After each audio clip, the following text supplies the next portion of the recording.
Hello, my amazing 5th grade artist. Today we're going to be looking at the artwork of George Rodrigue and his blue dog paintings. And we're going to make a blue or not so blue dog here in just a few moments. First, I'm going to tell you a little bit about George Rodrigue. George Rodrigue was an artist who was born in Louisiana in 1944. And when he was young, he had a disease called polio, which affected his legs. So he had to stay in bed a lot and be in the hospital a lot. And so when he was in the 3rd grade, he started painting to give him something to do. And he just kept painting until he was a grown-up. And he became most famous for these blue dog images. And so blue dog came about because there was a Cajun French legend about an animal called the loup-garou. And it was kind of like a Cajun werewolf dog, is what George Rodrigue said. And there was a legend that he would prowl the swamps at night. And so George was very interested in that legend, and so he kind of started drawing what he kind of thought maybe the loup-garou looked like. And he also thought about what his dog looked like. He had a black and white dog that kind of looked like this one in the face. And so that's how he kind of came up with this image. But he almost always painted blue dog blue. Sometimes you'll see him in different colors, but he's most well known as blue dog. And George would paint him in different settings, in the swamp and just in front of buildings and just all over the place, and sometimes with different clothes on. Like you see this one here, he has this fun tie on. We're going to be using different elements of art. We're going to use line to create our drawing. We're going to make shapes that we'll later cut out, and I'm even going to show you how to make some lines to make a pattern in the background if you want to. And another thing that was important to George Rodrigue's work is contrast. So you see in this one, the background is this fuchsia color and the dog is blue. And so those are very contrasting, very different colors. And so it really makes blue dogs stand out. And contrast was important to George Rodrigue's work. So for this project, you will need some white paper. And it doesn't matter what kind of paper you use. I painted my blue dog, so I used a little bit thicker paper. And I had some tempera paint, so that's what I used. You may have some craft paint or some acrylic paint at your house, and you can paint your dog that, and it can be whatever color you want, so you don't just have to have blue. If you don't have paint, you can use crayons or markers or colored pencils to color your blue dog. And then if you want to, you can either leave it on the white paper or you can do like I did, and I cut out my blue dog and I put him on a contrasting piece of colored paper, and then I drew patterns in the back. And then later I'm also going to show you how I use some fun paper to make this tie. But we're going to start by drawing blue dog. So you take your piece of white paper and turn it vertically with the long side going up and down. I'm going to draw with a Sharpie because I want you to be able to see. But it would probably be best if you draw with a pencil in case you mess up and you need to erase. So I'm going to find the middle. I'm just going to use my hands, and this is the middle of my page. So I'm going to go up to the top part. And I'm going to make this muzzle shape. It's kind of a pear-like shape. That's the muzzle of the dog. So we need to leave plenty of room at the top for his ears and everything and his head. So I'm going to create this pear shape.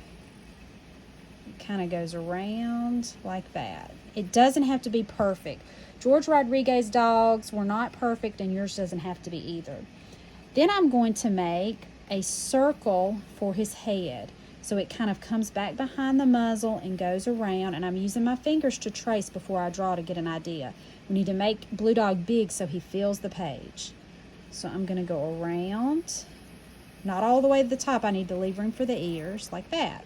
So his muzzle covers up this part of his face. Okay, now I'm going to make his eyes. So right in here, kind of where you came in on your pear shape, make a circle, and then make another circle for his pupil and just color that in. When you get your black marker, if you're using a pencil, don't color it in yet, but I'm going to go ahead. Okay. Then we're going to make his nose. So his nose is just kind of a little rectangle curve. You can have some curves around the edges, and I'm going to go ahead and color that in also. You can later color that in with your marker if you want to. Okay, so there's his nose. And then he's just kind of blue dog was always just kind of sitting there with this expression, not really happy, not super sad, just never knew what blue dog was thinking.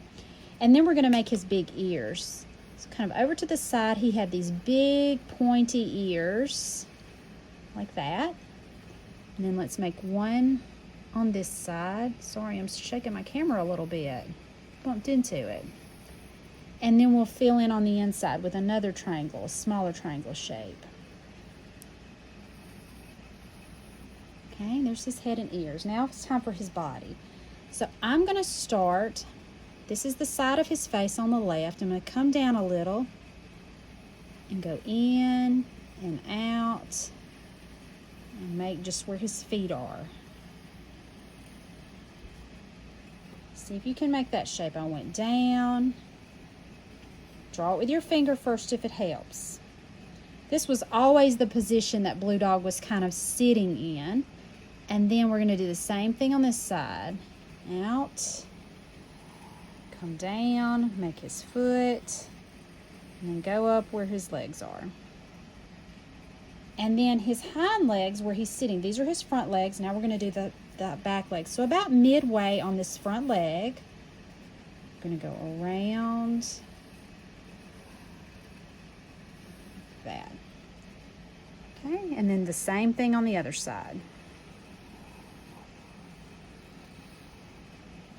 And then we just need one more line in the middle that would kind of connect the bottom of his body. And Blue Dog, that's easy as that, isn't it? That was easy.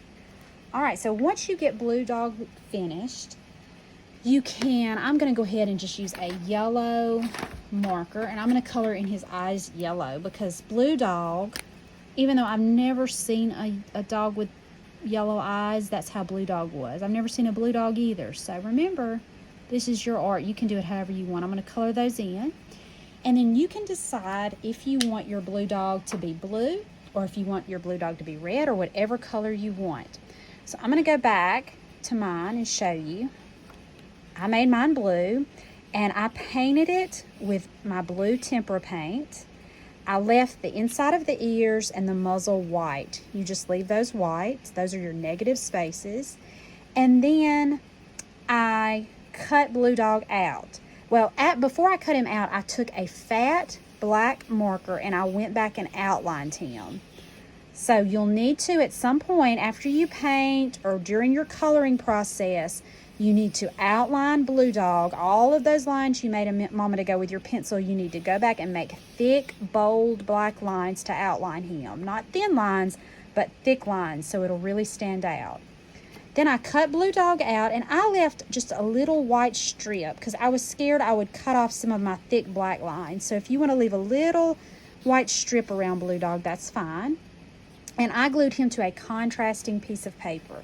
So I chose a color. Blue Dog is a cool color. Blue is a cool color. So I chose a warm color for the background because I knew that would contrast. So if you did a red dog, red is a warm color, you could put him on a cool color piece of paper like blue or green, and that would really stand out.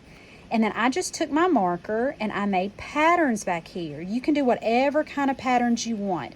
You can make spirals like I did. You can make stripes, dots, just whatever. You be creative and you decide what you're going to do there.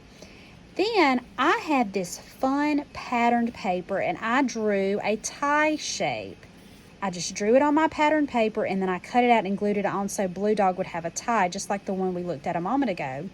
If you don't have patterned paper at your house, you could use junk mail. I know all of y'all probably get junk mail in the mail every day, and it can have words on it, and that would be fun and creative and different.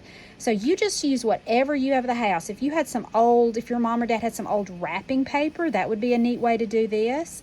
So I think you could just come up with some really fun ways and to be creative and decide how you're going to do that. So I hope that you enjoy doing this. Please email me, get your parents to email me a picture of what you've made, and we can put it on our Sonia, and I can't wait to see what you come up with. Thanks. Bye.